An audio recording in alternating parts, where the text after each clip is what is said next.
ආයිබෝවන් tuition.lk web අඩවිය වෙත ඔබව සාදරයෙන් පිළිගන්නවා. මෙම වෙබ් අඩවිය තුළ එක වසරේ සිට 13 වසර දක්වා වූ සියලුම විෂය ඒකකයන් උගන්වනු ලබන අතර ඒ විෂයන් වලට අදාළව ප්‍රශ්න පත්‍ර වලින්ද සමන්විත වෙනවා. එතකොට මේ ප්‍රශ්න පත්‍ර වලට පිළිතුරු සපයා අප වෙත එවුවහන් පස්සේ ඔයගලන්ට පුළුවන්කම ලැබෙනවා ඔයගලන්ගේ විෂය දැනුම කොයි මට්ටමක තියෙනවද කියලා බලා ගන්න. මම බුද්ධික සිරාන් මම උගන්වන්නේ තර්ක ශාස්ත්‍රය හා විද්‍යාත්මක ක්‍රමය. අද මම කතා කරන්න බලාපොරොත්තු වෙනවා විද්‍යාවේ විධික්‍රම කියලා 12 වසරට අදාළ විද්‍යාත්මක ක්‍රමයේ කොටසේ එන පාඩම සම්බන්ධයෙන්. විද්‍යාවේ විධික්‍රමයට කතා කරන්නේ විද්‍යාවේ දර්ශනය සම්බන්ධයෙන්. මේකෙදී ඒ විද්‍යාඥයා මොන වගේ ක්‍රියාවලියක්ද තමන්ගේ දැනුම නිර්මාණය කරන්න, තමන්ගේ දැනුම බිහි කරගන්න, භාවිතා කරන්නේ කියන එක ගැනයි සාකච්ඡා කරන්නේ. එතකොට අපිට මුලින්ම හම්බෙන විධික්‍රමය තමයි උද්ගමනවාදී විධික්‍රමය. මේ විධික්‍රමය ඉදිරිපත් කරේ ෆ්‍රැන්සිස් බේකන් කියලා විධික්‍රමවාදී. ෆ්‍රැන්සිස් බේකන්ව මීට කලින් අපිට මුණ ගැහෙනවා. මීට කලින් මම වීඩියෝ තුල සාකච්ඡා කරා විද්‍යා වර්ගීකරණය කියන පාඩමය. එතකොට ඒකේ විද්‍යාත්මක ඉතිහාසයේදී මධ්‍යකාලීන යුගයේ අවසාන කාලය වෙනකොට ශිල්පීය හා ශාස්ත්‍රීය සම්ප්‍රදායන්ගේ ඒකරාශී වීමේ වැදගත්කම සාකච්ඡා කරන්නේ ෆ්‍රැන්සිස් බේකන්. එතකොට ෆ්‍රැන්සිස් බේකන් බුද්ධිවාදී ලක්ෂණ සහ ආනුභූතිවාදී ලක්ෂණ විද්‍යාවේ දියුණුවට ලබා ගන්න නැත්නම් විද්‍යාවේ දියුණුවට එක් කරගන්න කටයුතු කරපු දාර්ශනිකයෙක් නැත්නම් විධික්‍රමවාදියෙක් විදිහට පෙන්වලා දෙන්න පුළුවන්. ෆ්‍රැන්සිස් බේකන් කියනවා ශාස්ත්‍රීය සම්ප්‍රදාය තුල සහ ශිල්පීය සම්ප්‍රදාය තුළ තියෙනා වූ බුද්ධිමය හා ආනුභූතික ලක්ෂණ විද්‍යාව තුළට ගෙනහල්ලා විද්‍යාව දියුණු කරන්න පුළුවන් කියලා. එතකොට ෆ්‍රැන්සිස් බේකන් ඒ ඔස්සේ ආනුභූතිවාදයයි බුද්ධිවාදයයි එකට එකතු කරලා නිර්මාණය කරනවා උද්ගමනවාදී විධික්‍රමය. ඒ උද්ගමනවාදී විධික්‍රමය තුලින් කතා කරන්නේ විශේෂ අවස්ථා කිහිපයක් අධ්‍යයනය කරලා උපන්‍යාසයක නැත්නම් පොදු සාමාන්‍යකරණයකට පැමිණීම කියන එක. මේ තියෙන ආකෘතිය. එතකොට උද්ගමනවාදී කියන්නේ යම් ආකාරයක ආකෘතික වාදයන් නිර්මාණය කරපු විධික්‍රමයක් වෙනවා. විශේෂ අවස්ථා 1, විශේෂ අවස්ථා 2, විශේෂ අවස්ථා 3 අපිට විශේෂ අවස්ථා කිහිපයක් ඒ විදිහට ගන්න පුළුවන්. අවසානයේදී අපි මේ විශේෂ අවස්ථාවල තියෙන සමානතාවයන් සලකා බලලා උපන්‍යාසයන් නැත්නම් පොදු සාමාන්‍යකරණයකට යොමු වෙනවා. උදාහරණයක් විදිහට අපිට ගන්න පුළුවන් මෙන්න මේ කාරණාව. අපි කියමුකෝ කපුටාගේ පාට ගැන අපි පරීක්ෂණයක් කරනවා කියලා. කපුටා මොන පාටද? සියලු කපුටන් කළු පාට වෙයි කියන නිගමනයට අපි එන්නේ විශේෂ අවස්ථා කිහිපයක් නිරීක්ෂණය කරලා බලලා. අපි උදාහරණයක් විදිහට නුවර කපුටා කළු පාටයි. ගාල්ලට ගිහිලා බලනවා ගාල්ලේ කපුටා කළු පාටයි. යාපනයට ගිහිලා බලනවා යාපනයේ කපුටා කළු පාටයි. කොළඹට ඇවිල්ලා බලනවා කොළඹ කපුටා කළු පාටයි. මේ නිසා මේ නිරීක්ෂණය කරපු සෑම අවස්ථාවකදීම කපුටන් කළු පාට වෙන නිසා අපි කියනවා සියලු කපුටන් කළු පාට වෙයි කියලා. එතකොට විශේෂ අවස්ථා කිහිපයක් නිරීක්ෂණය කරලයි අපි පොදු සාමාන්‍යකරණයකට එළඹෙන්නේ. එතකොට මේ උද්ගමනවාදී විධික්‍රමයට අනුගත වීමක් විදිහට අපිට The Origin of Species කියන කෘතිය රචනා කරපු ඩාවින් ඔහුගේ කෘතිය තුළ සාකච්ඡා කරන ස්වභාවික වර්ණය සහ අධිප්‍රජනනය කියන කාරණාව. එතකොට ෆ්‍රැන්සිස් බේකන්ගේ මේ කියනා වූ උද්ගමනවාදී විධික්‍රමයට අනුගත වෙලා නිර්මාණය කරපු මතවාදයක් නැත්නම් වාදයක් විදිහට අපිට දක්වන්න පුළුවන්. මේ උද්ගමනවාදී විධික්‍රමය සර්වසාධාරණ කරන්න උත්සාහ කරපු තවත් දාර්ශනිකයෙක් තමයි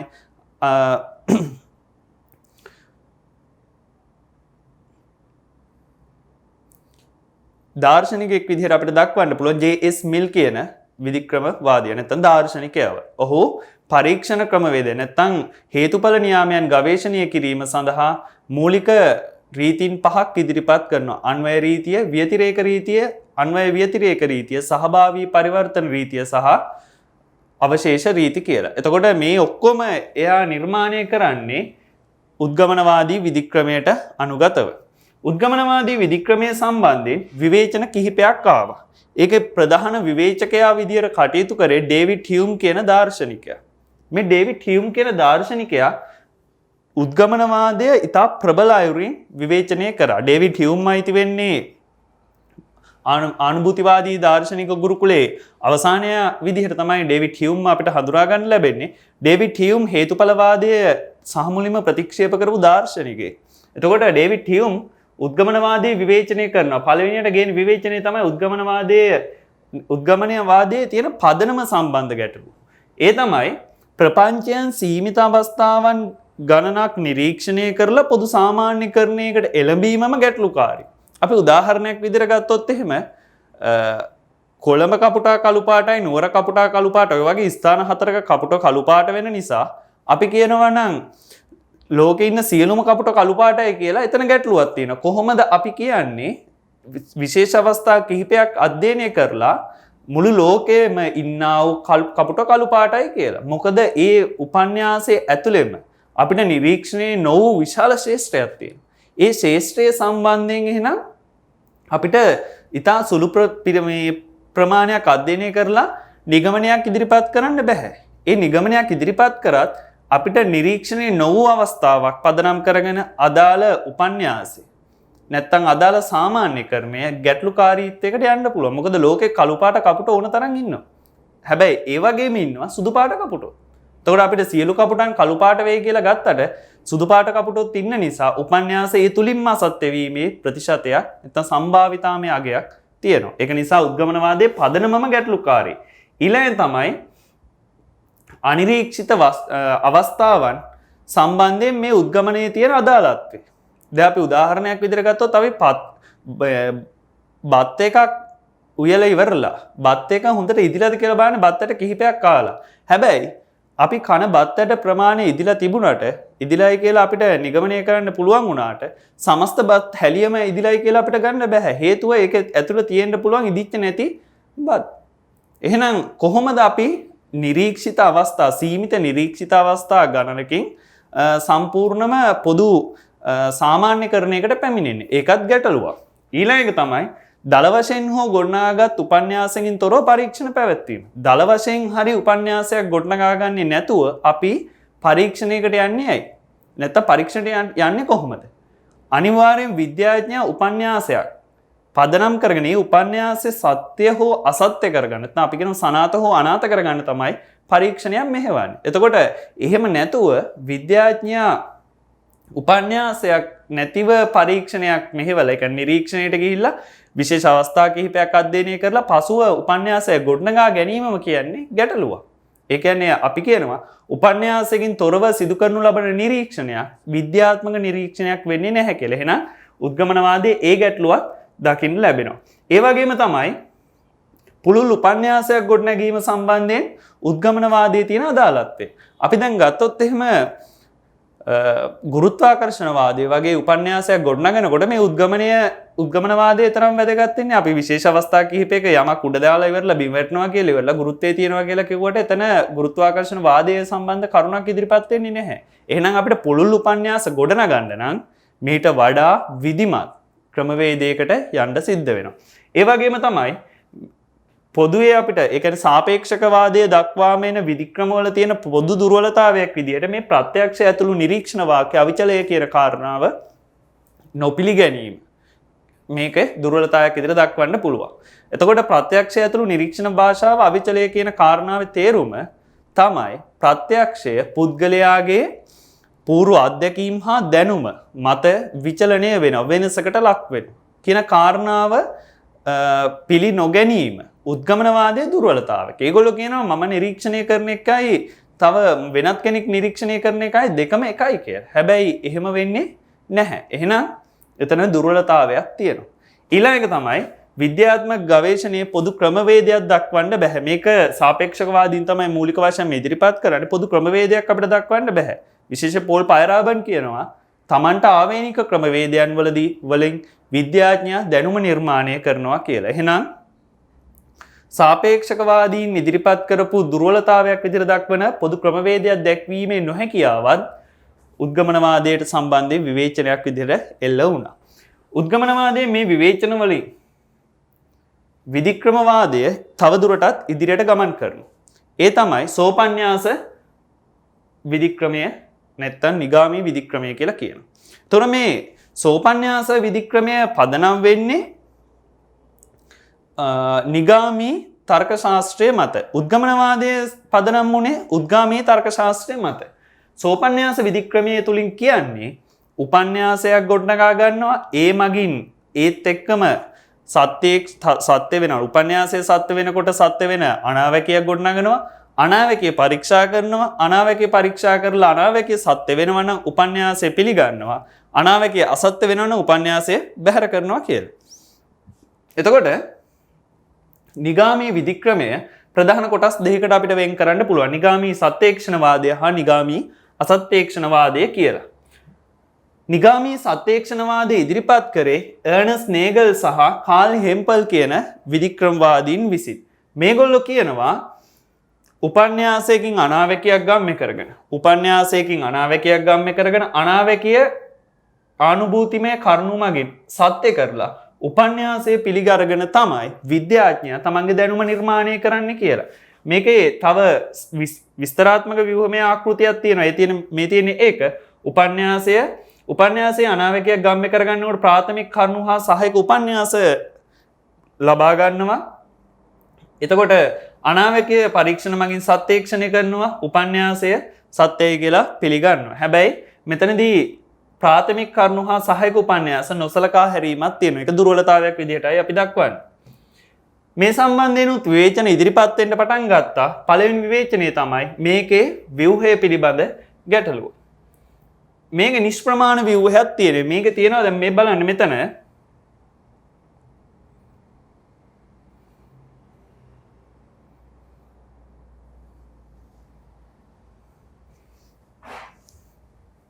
මෙතන බලන්න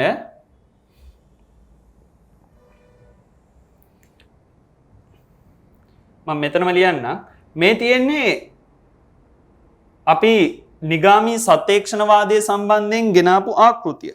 ඒ ආකෘතියේ තියෙන දුර්වලතාවය තමයි දැන් සාමාන්‍යයෙන් අපි අස්තිපකාර රීතියෙන් කරන්නේ පූර්වාංගය වෙනම් පේලියක් විදිහට තියෙනවනේ අපරාංගය ලෙසම ලියන එක.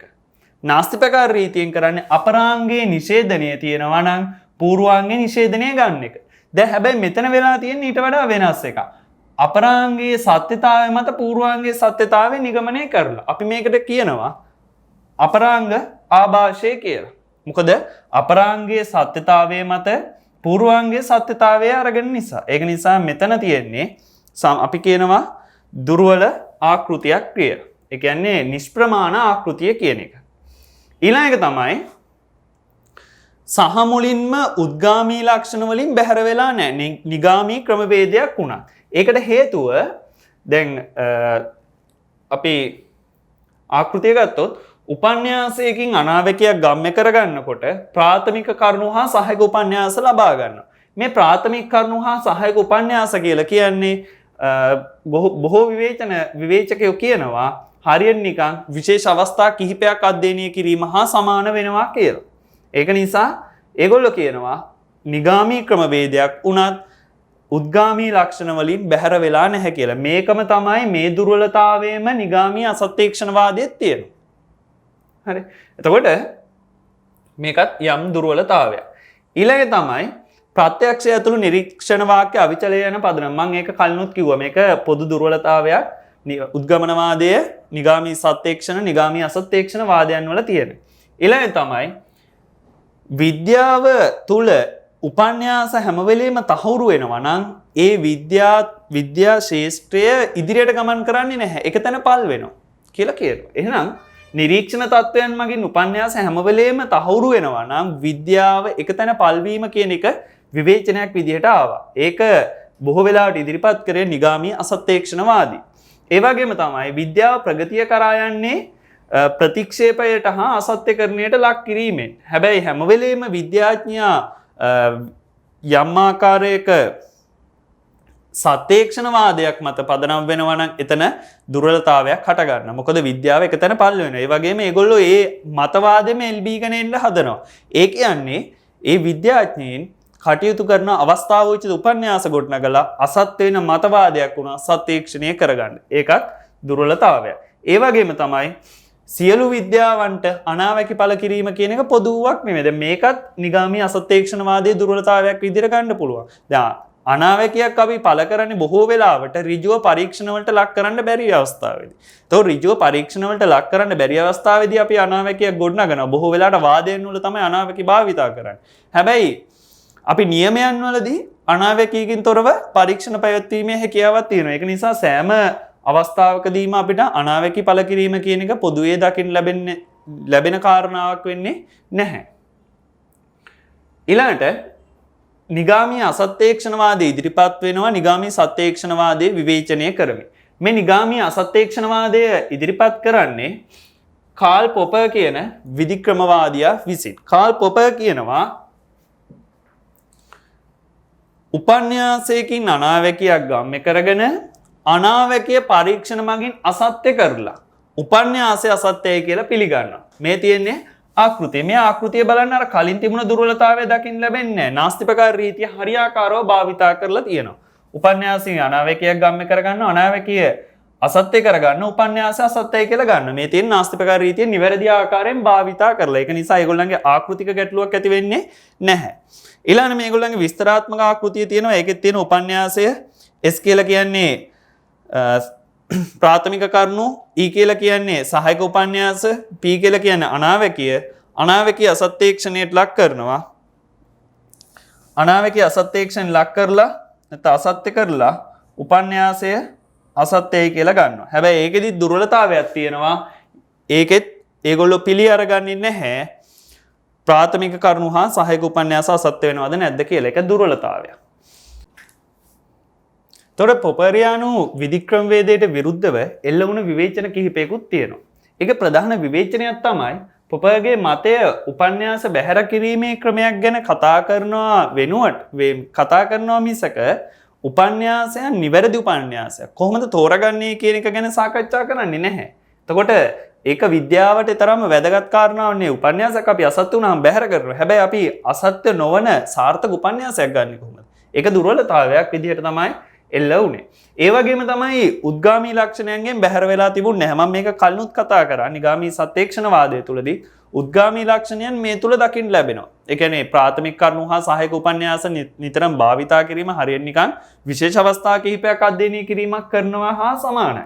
ඒ වගේම තමයි මුළුමනින්ම නිගාමී පද්ධතියක් තුලින් නිගාමී තාර්කික පද්ධතියක් තුලින් අපිට නව ඥානයක් ලැබෙනවාද කියලා ගැටලුවක් එනවා. ඒ කියන්නේ අපි පිළිගන්න පුළුවන් අපිට නව අදහස් සමුදායක් ලැබෙනවද කියලා ගැටලුවක් වෙනවා. එතකොට ඒක දුර්වලතාවයක්. මොකද හේතුව එහෙම නොවීමේ සම්භාවිතාවක් තියෙනවා. අපි නිගාමී තර්ක ශාස්ත්‍රයේ ගත්තහම පස්සේ අපි කියනවා ඒක පුනර්වාචකයි කියලා. හේතුව අපි අවයව වලින් පිළිගත්ත දේ නැවත නිගමන වලින් කතා කරන උද්ගාමී ක්‍රමය හැබැයි පුනර්වාචක නැහැ. නව ඥානයක් ලබා ගන්න පුළුවන්. ඒ වගේම තමයි තාර්කිකව අපිට නිගාමී ක්‍රමය නිගාමී අසත්‍යක්ෂණවාදය හරි කියලා පෙන්නුනට අපි ඒක ප්‍රායෝගික තලයේදී හරිද කියන ගැටලුවක් එනවා. මොකද හේතුව නිගාමී ක්‍රමය තුල නිගාමී අසත්‍යක්ෂණවාදය තුල විද්‍යාඥයෝ හැම වෙලේම උපන්‍යාසයක් අසත්‍ය කරන්නම උත්සාහ කරන්නේ නැහැ. ඒගොල්ලෝ බලනවා කොහොමද අසත්‍ය වෙන උපන්‍යාසයක් වුණා සත්‍යක්ෂණය කරගන්න. ප්‍රාථමික කරුණු වල අඩුපාඩුවක් තියෙනවද? සහායක උපන්‍යාස වල අඩුපාඩුවක් තියෙනවද? පරීක්ෂා කරලා බලනවා. ඒ වගේම තමයි නිගාමී වශයෙන් අනාවැකි පළ කිරීම හැම විද්‍යාවකටම පොදු කරුණක්ද කියන ගැටලුව. ඒක මම කලිනුත් කතා කරා. මේ හැම විද්‍යාවක්ම හැම වාදයක් මේ හැම විද්‍යාත්මක ඥානයක්ම උත්සාහ කරන්නේ නැහැ කරුණු අනාවැකි මගින් සනාථ කරන්න. ඒවා ඍජුව සත්‍යක්ෂණය කරන්න පුළුවන්, පරීක්ෂා කරන්න පුළුවන් නම් ඒකෙදී ඒගොල්ලෝ ඍජු පරීක්ෂණයකට යොමු වීමක් තියෙනවා. ඊළඟට තමයි ප්‍රත්‍යක්ෂය ඇතුළු නිරීක්ෂණ වාක්‍ය අවිචලය යන ගැටලුව. ඒ කියන්නේ ප්‍රත්‍යක්ෂය ඇතුළු නිරීක්ෂණ වාක්‍ය හැමෝටම අවිචලයව පිළිගැනීමක් මේගොල්ලෝ කරේ නැහැ. අවිචලභාවය ඒගොල්ලෝ ප්‍රතික්ෂේප කරේ. ඒක මම කලිනුත් කතා කරා. පූර්ව අධ්‍යක්ීම් හා ඥානය මත පුද්ගලයා නිරීක්ෂණය කරනු ලබන දෙය එයා නිර්වචනය කර ගැනීමක් කරන. ඒක පුද්ගලයාට වෙනස් වෙනවා. වාදයෙන් වාදයට වෙනස් වීමක් සිද්ධ වෙනවා. එතකොට ওই දුර්වලතාවයනුත් එක්ක ඊළඟට එනවා සාපේක්ෂකවාදී මතය. මේ සාපේක්ෂකවාදී අදහස ගත්තාන් පස්සේ පොදුවේ අපිට මේගොල්ලෝ ව්‍යුහයක් ඉදිරිපත් කරන්නේ නැහැ විද්‍යාව සම්බන්ධයෙන්. ඒ වෙනුවට සමාන අදහස් සමුදායක් ඉදිරිපත් කරනවා. මේකේ ප්‍රධානියෙන් විදිහට අපිට දක්වන්න පුළුවන් තෝමස් කූන් සහ පෝල් පයරාබන් රසල් හැන්සන් ටූන්මීන් වගේ කට්ටිය. ඒකේ අද අපිට මේ සිලබස් එක තුල කතා කරලා තියෙන්නේ තෝමස් කූන් හා පෝල් පයරාබන් කියන දෙන්න. තෝමස් කූන් විද්‍යාවේ මතවාදය සම්බන්ධයෙන් විග්‍රහයක් ඉදිරිපත් කරන විද්‍යාවේ විද්‍යාඥය කාර්යභාරයකට වඩා මෙයා කතා කරන්නේ විද්‍යාවේ දියුණුවක් ගැන. ඒකෙදී එයා කියනවා විද්‍යාව ඓතිහාසික වශයෙන් ගමන් ගන්නා වූ මාර්ගයක් විදිහට මෙන්න මේ කාරණා ටිකක් දක්වනවා. පූර්ව මතවාදී අවධිය, සුසමාදර්ශී පදනම්වාදයක් ගොඩනැගීම, සාමාන්‍ය විද්‍යාවධිය, විද්‍යාත්මක විප්ලවය හා පැරඩයිම මාරුව, අනුයාත විද්‍යාත්මක වාද අතර අසංගත හා සම්මේයතාවය. පූර්ව මතවාදී අවධිය කියලා කියන්නේ යම්කිසි මතයක්, යම්කිසි වාදයක් හෝ නියමයක් ගොඩනැගිලා නොමැති කාලෙක. අපි උදාහරණයක් විදිහට ගත්තොත් එහෙම පෘථිවි කේන්ද්‍රවාදය හෝ සූර්ය කේන්ද්‍රවාදය ගොඩනැගිලා නොතිබුණු අවධියක් තිබුණා අපිට. එතකොට මිනිස්සු කල්පනා කරා මේ ඉර පෘථිවිය වටා යනවා නැත්නම් මොකද්ද වෙන්නේ කියලා. එතකොට එක එක්කෙනා ඒකට එක එක ගැටලු නැත්නම් පිළිතුරු ඉදිරිපත් කරා. ඒ පිළිතුරු ඉදිරිපත් කරනකොට යම් ආකාරයක විද්‍යාඥයන් පරීක්ෂණ කරන්න උත්සාහ කරා. පරීක්ෂණ මගින් සනාථ කරන්න උත්සාහ කරා. එතකොට එක මතයක් හරිද පොදු මතවාදයක් විදිහට නිර්මාණය වෙනවා. ඒකට අපි කියනවා සුසමාදර්ශී පදනම්වාදයක් ගොඩනැගීම කියලා. එතකොට පූර්ව මතවාදී අවධියෙන් තමයි සුසමාදර්ශී පදනම්වාදයක් ගොඩනැගෙන්නේ. මේ සුසමාදර්ශී පදනම්වාදය කියලා කියන්නේ ශාස්ත්‍රයේ ඉන්න විද්‍යාඥයන් සියල්ලම හෝ සමූහය බහුතරයක් පිළිගැනීමට පාත්‍ර වුණ උපන්‍යාසයක් කියන එක. මේ සුසමාදර්ශී පදනම්වාදවලින් එක් අවස්ථාවකදී විද්‍යාඥයා පිළිගන්නා වූ දෙයට විශ්වාසයට පදනමක් සකස් කරනවා. තවත් අවස්ථාවකදී පරීක්ෂණයක් මෙහි යුතු ආකාරය සම්බන්ධයෙන් යම්කිසි මඟ පෙන්වීමක් කරනවා. එතකොට මේ උපන්‍යාස මේ සුසමාදර්ශී පදනම්වාද ගොඩනැගිලා ඒ සුසමාදර්ශී පදනම්වාදයත් එක්ක කාලයක් විද්‍යාව සාමාන්‍ය ආකාරයෙන් ක්‍රියාත්මක වෙනවා. ඒ සාමාන්‍ය විද්‍යාවදිය කියලා කතා කරන්නේ ඔන්න ඔය අවස්ථාවේදී. එතකොට මෙන්න මේ කාලය තුලදී විද්‍යාඥයන් Tamanට ඇති වෙන ගැටලු ඊළාට උපන්‍යාස නව දැනුම සොයාගෙන යාමේ කාර්යයක් කරනවා. අර සුසමාදර්ශී පදනම්වාදයේ මත හිඳගෙන අපි උදාහරණයක් විදිහට ගත්තොත් එහෙම පෘථිවි කේන්ද්‍රවාදයෙන් පෘථිවි කේන්ද්‍රවාදයේ මත ඉඳගෙන Tamanට ඇති වෙන ගැටලු විසඳා ගන්න ඒ ගැටලු වලට විසඳුම් හොයන්න විද්‍යාඥයෝ උත්සාහ කරනවා. මේක හරියට නිකන් පෙහෙලිකාව විසඳීමක් හා සමානයි. පෙහෙලිකාවකදී අනිවාර්යයෙන්ම ඔයගොල්ලෝ දන්නවා විසඳුමක් තියෙනවා. එතකොට විද්‍යාඥයන් කල්පනා කරනවා Tamanට ඇති වෙන ගැටලුවට අනිවාර්යෙන් විසඳුමක් තියෙනවා. ඒ විසඳුම නිර්මාණය කරන්න, ඒ විසඳුම හොයාගෙන යන්න තමයි මේ කාලෙදී විද්‍යාඥයෝ උත්සාහ කරන්නේ. හැබැයි විද්‍යාඥයන්ට අපි කියනවා තමන්ගේ පරීක්ෂණ දත්ත හා උපන්‍යාස අතර නොගැලපීමක් ඇති වෙන්න පුළුවන්. එක අවස්ථාවල නොගැලපීම් ඇති වෙනවා. එතකොට මේ නොගැලපීම් කියලා කියන්නේ අපි කියනවා අනියමයන් කියලා. අනියමයන් එකින් එක එනවා. විද්‍යාඥයා හිතනවා ඕක මගේ පරීක්ෂණයේ ගැටලුව. උපකරණවල දෝෂයක්. කියලා ඉවරලා එයා තීරණය කරනවා මිස කොයි වෙලාවකවත් සුසමාදර්ශී පදනම්වාදයේ ප්‍රශ්නයක් කියලා එයා තීරණය කරන්න උත්සාහ කරන්නේ ඒවා අයින් කරලා දානවා. හැබැයි විද්‍යාඥයන්ට එන්න තමන්ගේ අනියමයන් වැඩි වෙන්න පටන් ගන්නවා. අනියමයන් ගහන වුණහම පස්සේ අනාවැකි නැත්නම් උපන්‍යාසය මගින් මේ ප්‍රශ්න ගැටලු විසඳා ගන්න යම් ආකාරයක සහනයක් සලසන්නේ නැති වුණහම පස්සේ සිද්ධ වෙන දේ තමයි විද්‍යාඥයා කල්පනා කරනවා දැන් නම් මේක ප්‍රශ්නයක් වෙනවා මම සුසමාදර්ශී පදනම්වාදයේ පරීක්ෂා කරොත් එහෙම මට උත්තරයක් ලබා ගන්න පුළුවන් කියලා. සුසමාදර්ශී පදනම්වාදයේ පරීක්ෂා කරාම පස්සේ එතන ගැටලුවක් තියෙනවා කියලා එයාට තේරුම් ගන්න ලැබෙනවා. ඊට පස්සේ විද්‍යාඥයා කරන්නේ සුසමාදර්ශී පදනම්වාදය ඉවත් කරලා දානවා. ඉවත් කරලා නව සුසමාදර්ශී පදනම්වාදයකට යනවා. ඒක එකපාරට ගමන් කිරීමක් නෙමෙයි. විවිධ විද්‍යාඥ කණ්ඩායම නැවත නැවත පරීක්ෂා කරනවා. පරීක්ෂණවල ප්‍රතිඵලයක් විදිහට එක මතවාද ඉදිරිපත් වෙනවා. ඒකෙන් අර කලින් වගේම නැවත පිළිගැනීමක් ඇති කරගන්නවා පොදු උපන්‍යාස. අපි උදාහරණයක් විදිහට ගත්තොත් පෘථිවි කේන්ද්‍රවාදය අසත්‍ය වෙලා ඔන්න සූර්ය කේන්ද්‍රවාදය ඉදිරිපත් වුණා වගේ. විද්‍යාඥයා තමන් පදනම් වෙලා ඉන්න පොළොව, හිටගෙන ඉන්න පොළොව අපි කියනවා භූමිකම්පාවකට ලක් වෙනවා කියලා. එතකොට මේ භූමිකම්පාවට ලක් වුණාම පස්සේ එයා දන්නවා තවදුරටත් තමන්ගේ සුසමාදර්ශී පදනම්වාදය තුල ඉන්න බෑ. එයා නව සුසමාදර්ශී පදනම්වාදයකට යනවා. ඒ නව සුසමාදර්ශී පදනම්වාදයට යෑම තමයි අපි කියන්නේ විද්‍යාත්මක විප්ලවය හා පැරඩයිම මාරුව කියලා. පැරඩයිම කියලා කියන්නේ සුසමාදර්ශී පදනම්වාදයන් මාරු වීම, පැරඩයිම් shift එක.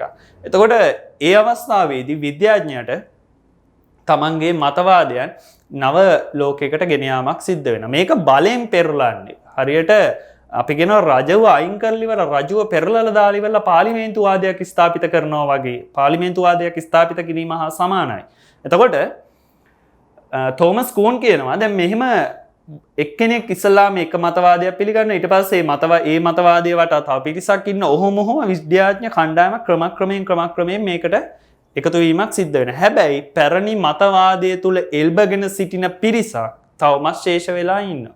ඒක නිසා තෝමස් කූන් කියනවා මේ මතවාදයේ තුල ඉන්න පිරිස පැරණි ලෝකේ ඉන්න මිනිසුන් සම්පූර්ණයෙන්ම සමස්තයක් වශයෙන් මිය ගියහන් පස්සේ තමයි සම්පූර්ණ විද්‍යාත්මක විප්ලවයක් හටගන්නේ කියලා.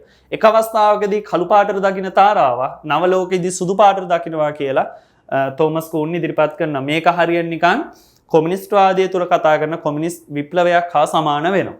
ඊළඟට අනුයාත වාද අතර අසංගත හා සම්මේයතාවය. පැරණි පදනම්වාදය හා නව පදනම්වාදය අතර අසංගත හා අසම්මේයතාවයක් තියෙනවා. අසංගත හා අසම්මේයතාවයක් කියලා කියන්නේ කරුණු අතර අසම්බන්ධයක්. අපි ගත්තොත් පෘථිවි කේන්ද්‍රවාදය සූර්ය කේන්ද්‍රවාදය අතර අපිට සමානතාවය පාලමක් ගොඩනගන්න බෑ. ඒ වගේම තමයි සූර්ය කේන්ද්‍රවාදය පෘථිවි කේන්ද්‍රවාදය අතර අපිට අදහස් සෝමාරුවක් කරන්න බෑ. ඒක නිසා අපි ඒකට කියනවා අසංගතයි අසම්මේයයි කියලා. එතකොට මෙන්න මේ කාරණාවන් ටික නතර වෙන්නේ නැහැ. මේ අසංගත හා සම්මේයතාවය ඇති වුණාන් පස්සේ ආයුෂ්මාදර්ශී පදනම්වාද ගොඩනැගීමේ ඉඳලා සාමාන්‍ය විද්‍යාවදී ওই විදිහට විද්‍යාව නොනවතින ක්‍රියාදාමයක් විදිහට ඉදිරියට යනවා. මේක නිකන් හරියට නිකන් සර්පිලයක් හා සමානයි. එතකොට සුසමාදර්ශී පදනම්වාද ගොඩනැගීම ගැන කතා කරනවා, විද්‍යාත්මක විප්ලවයක් ගැන කතා කරනවා. ඒ විද්‍යාත්මක විප්ලවයේ සදාතනික නැහැ. ආයි විප්ලවයක් ඇති වෙනවා. එතකොට ගැටලුවක් ඇති වෙනවා. කොහොමද අපි විද්‍යාවේ ප්‍රගතියක් ගැන කතා කරන්නේ? විද්‍යාවේ ප්‍රගතිය මෙන්න මේ අවස්ථාවේදී කියලා ගත්තට ආයි විද්‍යාත්මක විප්ලවයක් ඇති වෙලා ඒක වෙනස් වෙනවා. එහෙනම් එතන ගැටලුවක් මතුවෙනවා. ඒක තියුණු විවේචනයක් විදියට තෝමස් කූන්ට ඉදිරිපත් වුණා. ඊළඟ අපිට කතා කරන්න තියෙන පෝල් පයරාබන්. පෝල් පයරාබන් රචනා කරනවා 1969 දී Science Without Experience කියලා ග්‍රන්ථය. මේ තෝමස් කූන්ගේ අදහස් එක්ක තමයි පෝල් පයරාබන් ගමන් කරන්නේ. පෝල් පයරාබන් කියනවා විද්‍යාඥයාට ඒ විද්‍යා ශාස්ත්‍රය සම්බන්ධයෙන් අපි කියනවා පූර්ව අත්දැකීමක් තියෙන්න ඕනේ නැහැ. හරිද? විද්‍යාව කිසිම මූලධර්මයක් විදියට ගන්නත් ඕනේ නැහැ. ඒ වගේම අර්ථ පැනනගින්නේ අත්දැකීමෙන් හා නිරීක්ෂණයෙන් කියන එකත් අයින් කරලා දානවා. එහෙම එකක් නැහැ. අර පූර්ව සම්පූර්ණම අර අපි කියන මුල් කාලේ පිළිගත් අදහස අයින් කරනවා. එහෙම එකක් නැහැ කියලා. හරිද? ඒ වගේම 1974 දී රචනා කරන නිබන්ධනය එගන්ස් මෙතඩ් කියලා. ඒ නිබන්ධනය නැත්නම් විධික්‍රමයට විරුද්ධව කියලා. එයා කියනවා විද්‍යාඥයන්ට කොයිම වෙලාවකවත් විධික්‍රමයකට එකඟව කරුණු ඉදිරිපත් කරන්න බෑ කියලා. හරිද? ඒතකොට මෙයත් පිළිගන්නවා පැරඩයිම මාරුව. ඊළඟට ගත්තාම සුසමාදර්ශී පදනම්වාද අසංගත හා සම්මේයතාවය. ඒ වගේම තමයි සුසමාදර්ශී පදනම්වාද ගොඩනැගීම විද්‍යාඥ සුසමාදර්ශී පදනම්වාදයකට අනුව කටයුතු කිරීම කියන කාරණා තෝමස් කූන්ගේ අදහස් මෙයා පිළිගන්නවා. හැබැයි තෝමස් කූන්ට වඩා ඉදිරියට ගමන් කිරීමක් කරනවා. මොකද මේ එගන්ස් මෙතඩ් කියන ග්‍රන්ථය තුලින් එයා කියනවා විද්‍යාඥයා මෙතෙක් කාලයක් අසත්‍යකරණය නැත්නම් උල්ලංඝනය නොකරපු රීතියක් නැහැ. හරි? විද්‍යාඥයා උල්ලංඝනය නොකරන ලද රීතියක් නැහැ. Science in Free Society එකේදී ඔක පැහැදිලි කරනවා. විද්‍යාත්මකයි කියලා ඉවරලා යම් ආකාරයක අපි ව්‍යුහයක් ගොඩනගනවා නම් ආකෘතියක් නිර්මාණය කරනවා නම් ඒ කරලා තියෙන්නෙම අදාළ විද්‍යාත්මක ශාස්ත්‍රයේ විද්‍යාත්මක ඉතිහාසය නොදන්නා නිසා. හරි? විද්‍යාඥයෝ ඉන්නේ ෆ්‍රී සොසයිටි එකකට. හරි, එතකොට විද්‍යාඥයන්ට ඕනෑම දෙයක් කරන්න පුළුවන්. විධික්‍රමික වශයෙන් ඕනෑම දෙයක් වළංගුයි. හැබැයි ඒ විද්‍යාඥයා ඕනෑම ක්‍රමවේදයකින් ඉදිරිපත් කරනු ලබන අදහස නැත්නම් ඉදිරිපත් කරනු ලබන විද්‍යාත්මක ඥානය අදාළ ශාස්ත්‍රයේ ඉන්නා වූ විද්‍යාඥයෝ එයා කලේ කොහොමද? ඔයා ඔක කරේ කොහොමද? ඔක විද්‍යාත්මකද නැද්ද කියන එක නෙමෙයි හොයන්න ඕනේ. අදාළ ඥානයේ තියෙන විද්‍යාත්මක වළංගුභාවය හෝ නැත්නම් සත්‍යතාවය හෝ අසත්‍යතාවය. ඥානීය සත්‍ය නම් පිළිගන්න විද්‍යාඥයෝ සූදානම් වෙලා ඉන්න ඕනේ. ඒක එයාගේ අදහස් ඉදිරිපත් කරනකොට එයා කියන විද්‍යාඥයා තමන්ගේ ශාස්ත්‍රයට ගමන් කරනකොට සබුද්ධිකත්වයේ මිනුම් දනු අලුත් කර ගන්නවා. හරි, ඊළඟට ගත්තම උපන්‍යාස මේ උපකරණ අලුත් කරගන්න. එහෙම නැත්නම් උපකරණ නව උපකරණ බවට පත් කරගන්න. ওই විදිහට තමයි විද්‍යාඥයා අදාළ ශාස්ත්‍රයකට ගමන් කරන්නේ. විද්‍යාඥයා තමන්ගේ ක්‍රියාසන්තතිය තුළ අනිවාර්යයෙන්ම උපන්‍යාස බිඳ දැමීමක් මේ උපන්‍යාසත් එක්ක කටයුතු කරනකොට විද්‍යාඥයා අනිවාර්යයෙන්ම රීතීන් බිඳිනවා. ඒ රීතීන් බිඳීම එයා නොදැනුවත්කම නිසා නෙමෙයි කරලා තියෙන්නේ දැනගෙනමයි. දැන් ඔය පෝල් පයරාබන් කියනවා විද්‍යාඥයා ඒව කරන්න ඕනි. සාම්ප්‍රදායෙන් පිටපනින්න ඕන. සාම්ප්‍රදායෙන් පිටපැන්නේ නැත්නම් එයාට බෑ නව දැනුමකට ගමන් කරන්න. ඒක නිසා සාම්ප්‍රදාය අතික්‍රමණය කරමින් සාම්ප්‍රදාය කඩමින් ඉදිරියට ගමන් කරොත් තමයි විද්‍යාවට අනාගතයක් තියෙන්නේ. එතකොට නිශ්චිත නීති රීති සමුදාය සහිත විධික්‍රමයකට වඩා ඒක නිසා විද්‍යාවට වැදගත් වෙන්නේ නිදහස් ක්‍රියාකාරීත්වය කියන එකයි මේ පෝල් පයරාබන් ඉදිරිපත් කරන්නේ. පෝල් පයරාබන් මේක විධික්‍රමික වශයෙන් ඕනෑම දෙයක් වළංගුයි කියලා අදහස් ඉදිරිපත් කරනවා. එයා හොඳම උදාහරණය ගන්න එගර්ස් මෙතඩ් ග්‍රන්ථය තුලදී කොපර්නිකස් විප්ලවය අවස්ථාවේදී ගැලිලියෝ ක්‍රියා කළ ආකාරය. කොපර්නිකස් විප්ලව අවස්ථාවේදී ගැලිලියෝ අවස්ථාව උචිත උපන්‍යාස නිර්මාණය කරා. පචපචාර ඉදිරිපත් කරා. ඊළඟ මඩත් ගැහුවා. හරි ඒ වගේම තමයි අවස්ථාවෝචිත උපන්‍යාස ගෙනහල් ඉවරලා දුරේක්ෂකුන් නිර්මාණය කරගෙන එයා කොහොම හරි කොපර්නිකස් විප්ලවය සනාථ කරා. කොපර්නිකස් විප්ලවය ඒ විදිහට සනාථ කරේ නැත්නම් අදටත් අපි ඉන්නේ මධ්‍යතනික යුගයේ. ඒ විදිහට කරපු නිසා තමයි විද්‍යා ඉතිහාසය තුල අපි කියනවා විශාල ඉඩකඩක් කොපර්නිකස්ගේ අදහස් හරහා නිර්මාණය වෙන්නේ. එතකොට ඒක නිසාම කියනවා න්‍යායික අරාජිකවාදය කියන එකක් නිර්මාණය කරන්න උත්සාහ කරේ නැහැ. හැබැයි එහෙම එකක් නිර්මාණය වුණා.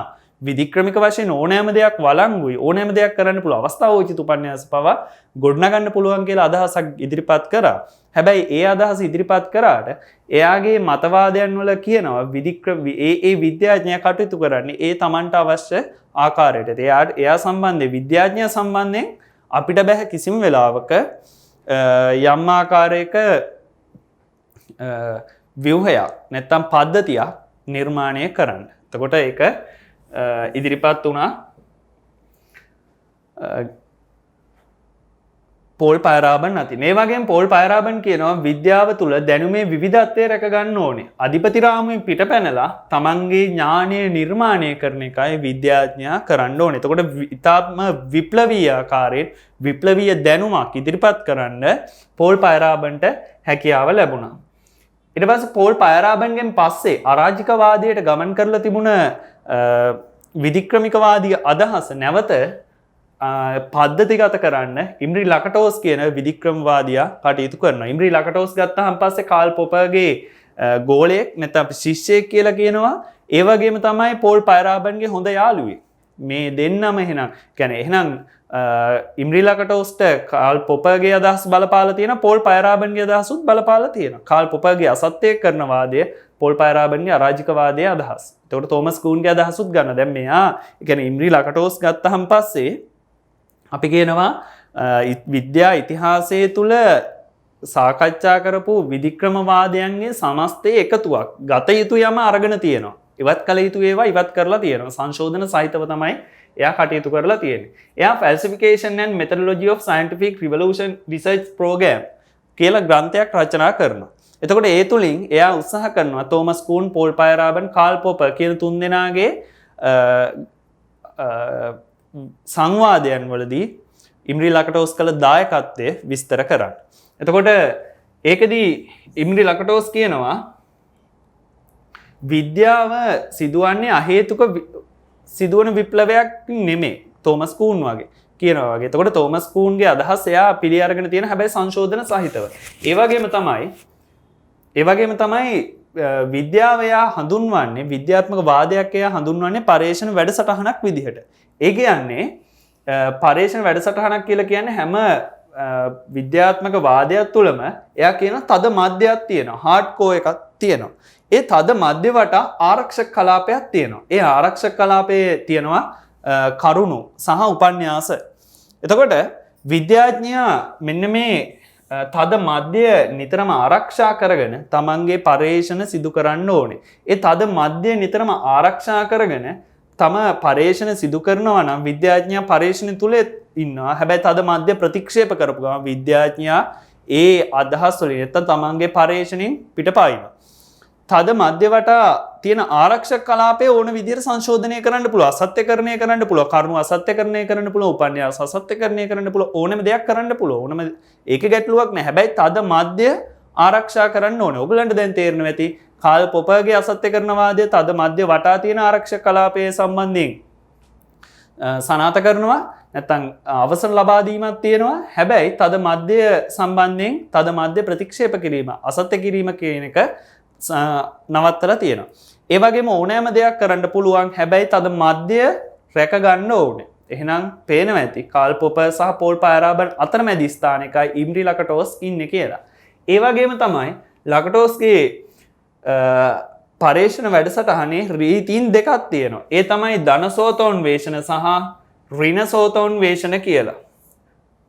පොසිටිව් ඇන්ඩ් නෙගටිව් හෙයරිස්ටික් කියන එක.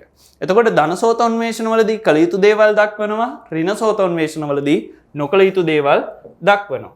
එතකොට ධනසෝතෝන්වේෂණ වලදී කියන්නේ ආරක්ෂක කලාපේ වටා මේක තද මධ්‍ය වටා තියෙන ආරක්ෂක කලාපේ කරුණු හා උපන්යාසයේ සංශෝධනය කිරීම, බැහැර කිරීම ඕනෑම දෙයක් කරන්න පුළුවන්. උපන්යාස අලුත් කරගන්න පුළුවන්. මිනුම් දඬුවම් අලුත් කරගන්න පුළුවන්. ඊළඟට ගත්තම උපකරණ අලුත් කරන්න පුළුවන්.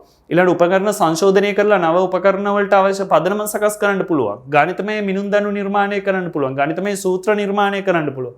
හැබැයි තද මධ්‍ය රැක ගන්න ඕනේ. එතකොට ඍණසෝතෝන්වේෂණය කියලා කියන්නේ වැඩ සටහනේ තහනම නොකළ යුතු දේවල් තද මධ්‍ය ප්‍රතික්ෂේප කරන්න බෑ. තද මධ්‍ය ප්‍රතික්ෂේප කරොත් විද්‍යාඥයා තමන්ගේ පර්යේෂණයෙන් එළියට ගමන් කිරීමක් කරනවා.